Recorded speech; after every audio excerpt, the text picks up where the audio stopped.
السلام علیکم ګرانو دوستانو. نن به زه تاسو ته ووایم چې ځاځي راتګ سره زیمبابوې ته دغه اولنۍ شروریزه لوبه کې زیمبابوې توبه ګاره کړې دي. ویډیو تر اخره پورې وګورئ، په هر څه به تاسو پوه سئ.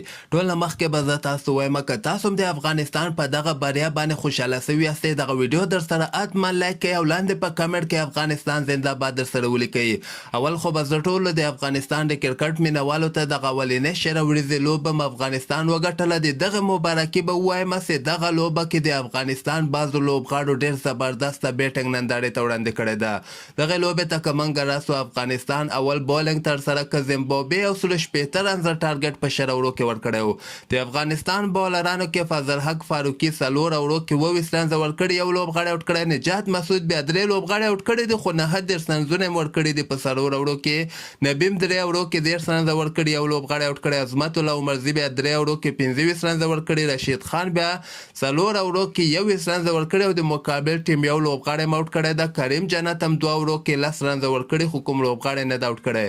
نو دغسې یو 16 رنزه ټارګټ زیمبابوې افغانستان ته ورکړی وي. د افغانستان لپاره حضرت الله ځاځی په 26 بالو باندې 15 مهم رنزونه کړي دي، یعنې ډېر ښه سټارټ یې افغانستان ته اخیستلی و. بل طرف ته رحمان الله ګوربز بیا دغه شروریزې لوبې نه ټیسټ لوبه جوړه کړې وله. په خپل ځان لپاره رنزونه کول په 13 بالو باندې 33 رنزه کړي دي. عثمان غني صاحب صرف یو رنز کړی ده. درویش رسولیم په 20 بالو باندې 11 رنزه کړي دي. خو اصلي چا چې افغانستان ته دغه بایللې لوبه ګټلې ده هغه نجیب زدران داسې مهم وخت کې په یو اول کې 26 رنزه مضربان یې نه واخیستل. هملته د لوبې نقشه یې بدله کړله، که نه افغانستان دغه لوبه بایللې وله. نجیب زدران 25 بالو باندې 44 مهم رنزونه کړي دي، 3 شپږیزې او 2 څلوریزې وهلې دي.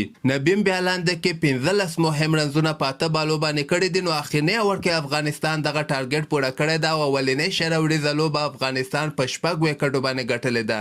همدغسې تازه خبرو لپاره تاسو دغه چینل هم در سره سبسکرایب کولی سئ.